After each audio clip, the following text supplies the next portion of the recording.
Bonjour le signe du cancer et bienvenue dans ta guidance pour le mois de septembre 2025. Tu es sur Tarot Vivant et on va regarder ensemble les énergies à venir pour le mois.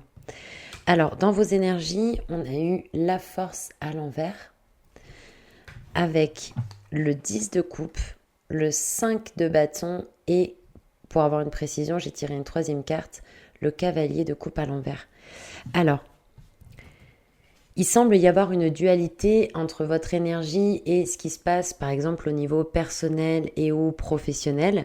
On voit qu'avec le 10 de coupe, il y a certains cancers qui peuvent vivre des choses vraiment très agréables, que ce soit en relation amoureuse, amicale ou au niveau professionnel. Il y a quelque chose qui est nourri dans l'énergie, c'est agréable, on se sent bien.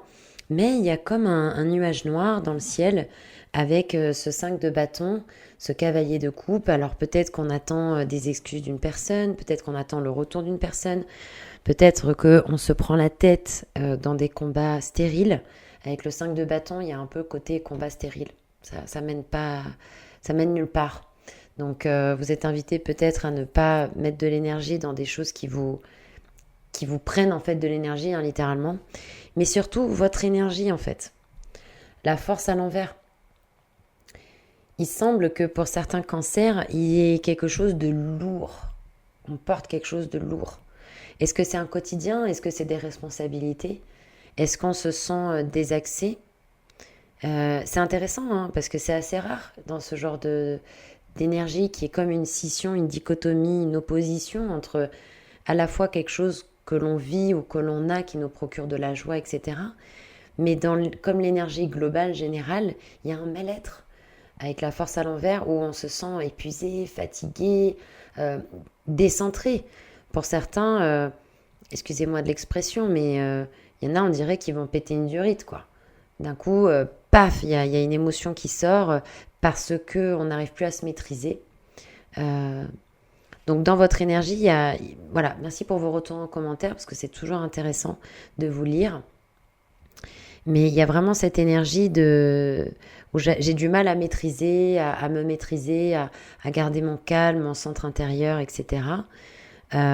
Pourquoi? Peut-être parce que j'ai l'impression de porter quelque chose de très douloureux, peut-être des responsabilités, peut-être un rôle, peut-être quelque chose. Et avec le 5 de bâton, vous êtes peut-être invité aussi à poser des poids qui sont lourds à porter. Au niveau de votre message, vous avez la maison Dieu à l'envers, le 6 de coupe et le 6 d'épée. Alors, ça ne parlera pas à tous les cancers, mais j'ai l'impression, enfin, c'est comme si j'avais reçu le message qu'il y avait des cancers qui avaient repris, par exemple, une entreprise familiale, mais que c'est pas leur truc. C'est comme si vous avez quand même la maison Dieu à l'envers dans le message, quoi. Comme s'il fallait laisser s'écrouler certaines choses. La Maison Dieu est souvent sortie dans les tirages de septembre, ce qui est assez... honnêtement, je ne m'attendais pas du tout à ça en termes de guidance pour les signes. Je ne pensais pas que septembre, ça dépoterait à ce point. Donc, vous n'êtes pas les seuls, les cancers. Mais pourtant, Maison Dieu à l'envers vous invite aussi à sortir de choses qui peuvent être sclérosées, qui vous nourrissent plus. C'est peut-être difficile pour certains cancers de laisser partir quelque chose. L'association 6 de coupe, Maison Dieu, la force, le 10 de coupe, comme s'il y avait des cancers qui suivaient une voie qui en fait ne leur parlait pas tant que ça et que pouvaient avoir du mal à laisser tomber ou à passer à autre chose parce que peut-être c'était un rêve d'enfant, peut-être que leurs parents voulaient ça pour eux. Pourtant, avec le 6 d'épée, vous êtes invité dans le message à sortir de tout ce qui vous perturbe au niveau mental, des autres troubles, pour aller vers quelque chose de plus calme et de plus apaisé.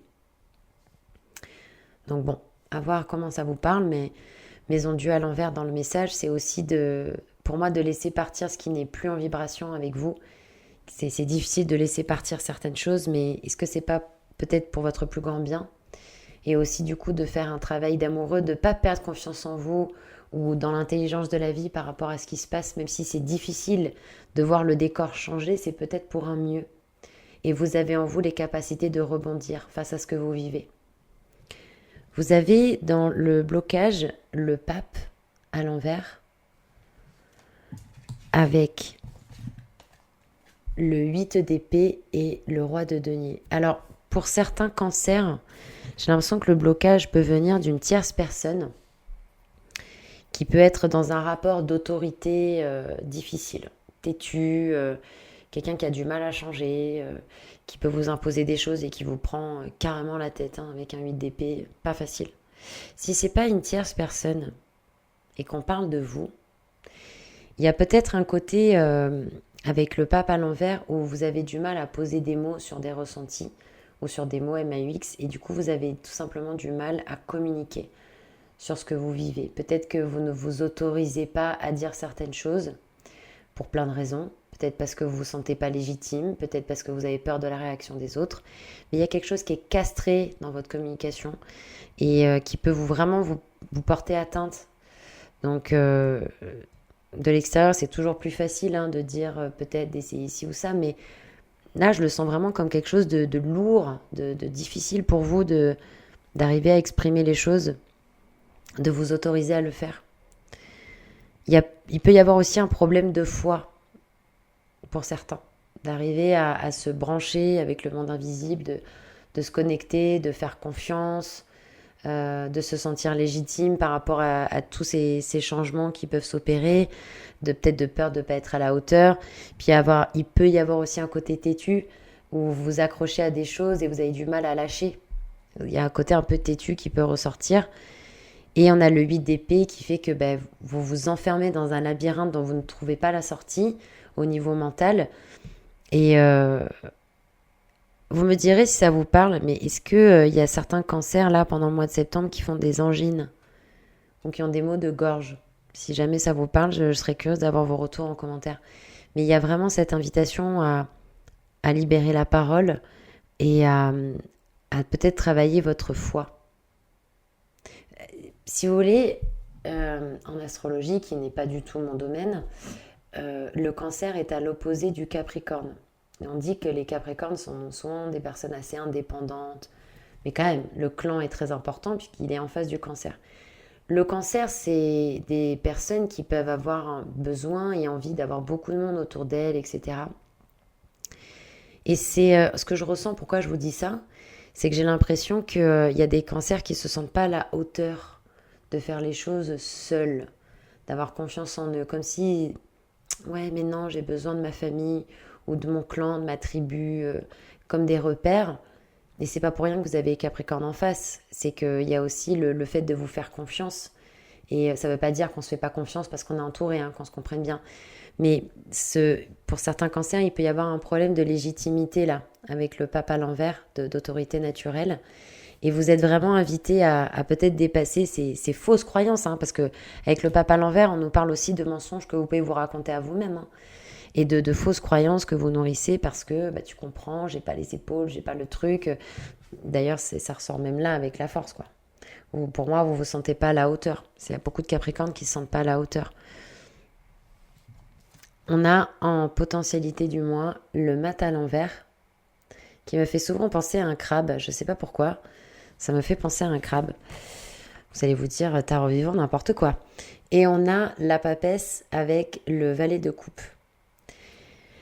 Alors, en potentialité du moins, il y a la possibilité pour vous de transformer ce que vous vivez de négatif, qui vous semble négatif, en quelque chose de positif et qui vous pousse à avancer. On vous dit que tant que vous serez, entre guillemets, vous vous positionnez comme une victime au sol qui ne peut pas bouger, vous n'avancerez pas.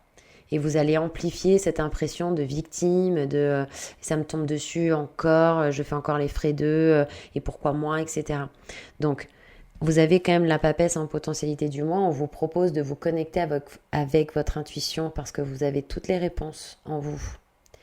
On vous propose de méditer, de revenir dans votre intériorité. On vous propose aussi de voir la réalité telle qu'elle est. Parce que quand vous avez la réalité telle qu'elle est, de manière consciente, vous avez plus de prise et de pouvoir parce que vous pouvez agir, parce que vous savez ce qu'il en est. Je crois que j'ai donné cet exemple dans une autre guidance. Quand un avocat face à son client, il lui demandera toujours la vérité sur ce qui s'est passé pour qu'il puisse constituer sa plaidoirie en fonction de ce qu'il sait. On voit souvent dans les séries que les avocats sont très frustrés si leur client leur ment parce qu'ils n'ont pas tous les éléments en main pour agir. Ça me fait un peu penser à ça. Avec la papesse, vous êtes invité à voir la réalité telle qu'elle est, non seulement pour faire ce travail de maths, de convertir et de vous dire, ok, là il y a un changement, là il y a un truc qui s'écroule, là il y a ça, ok, mais comment je peux rebondir par rapport à ça?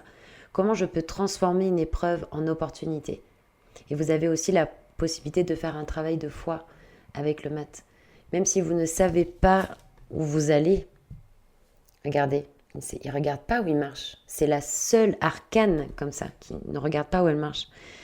Ben, il a confiance parce qu'il sait que le chemin va se déployer. On en revient à ce qu'on vous disait sur le fait d'avoir confiance en vous, d'arriver à travailler ce côté indépendant peut-être et de confiance en vous. Et le valet de coupe, il y a peut-être un projet, quelque chose qui émotionnellement est encore au stade du début, c'est les prémices de quelque chose, mais voilà, c'est quelque chose qui touche votre cœur, qui vous donne envie, qui stimule votre créativité. Allez-y, même si c'est bancal, même si c'est timide, même si c'est comme c'est, allez-y. S'il y a quelque chose qui vous fait du bien, avec lequel vous avez envie de vous connecter et d'avancer, faites-le. Lancez-vous.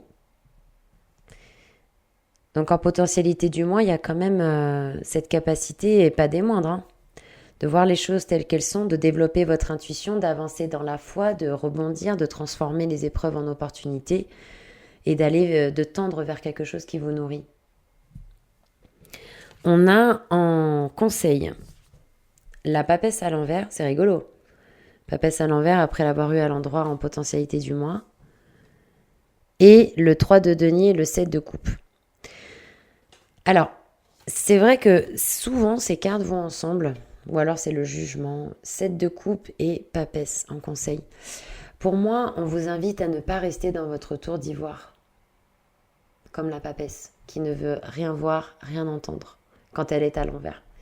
Il y a ce côté où, tant que vous refusez l'initiation qui a lieu, qui est là pour vous aider à grandir, à développer votre intuition, à voir au-delà des apparences, vous allez retarder l'échéance.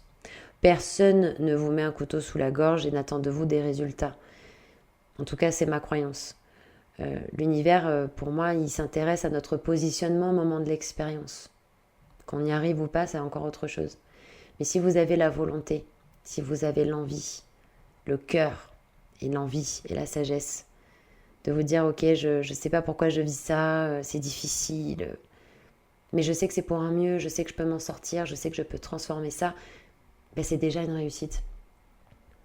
Parce que s'il y a des choses qui s'écroulent autour de vous et qu'en conseil vous avez le 7 de coupe à l'envers, c'est qu'il y a encore des illusions et des choses qui vous desservent et peut-être qu'on vous protège en vous montrant les choses telles qu'elles sont, en vous révélant certaines choses. Parce que pour certains, on va avoir beaucoup de réponses en rêve. Hein. Ça peut être intéressant d'avoir un journal de rêve. Donc on vous invite à sortir de votre tour d'ivoire pour comprendre pourquoi vous vivez ces choses-là, pourquoi vous recevez cette initiation, qu'est-ce que la vie est en train de vous dire et de quel labyrinthe vous êtes en train de sortir, peut-être de façon de voir les choses ou de croyances. 3 de denier, vous êtes vraiment invité à partager avec les gens autour de vous quand vous en avez envie, à communiquer, que ce soit avec vos collègues, vos amis, à vous lancer peut-être dans quelque chose de nouveau avec des personnes, même si c'est timide, même si on est au début, etc. Mais 3 de denier, on nous parle de collaboration. Donc peut-être de vous autoriser de nouvelles choses que vous n'avez jamais fait par le passé, par peur du jugement ou pour X raisons. Et là, vous pouvez justement vous dire, bon, ben, je vais essayer quelque chose de différent, là où j'avais un a priori, où il y a peut-être quelque chose que vous n'avez pas encore découvert qui peut profondément vous faire du bien et vous correspondre. Allez-y. Soyez courageux, soyez audacieux, faites-vous confiance. C'était une très belle guidance, les cancers. Je vous remercie pour votre écoute. Les consultations privées sont toujours disponibles sur tarotvivant.fr. Prenez bien soin de vous. On se retrouve pour les guidances du mois d'octobre. Un bon mois de septembre et à bientôt.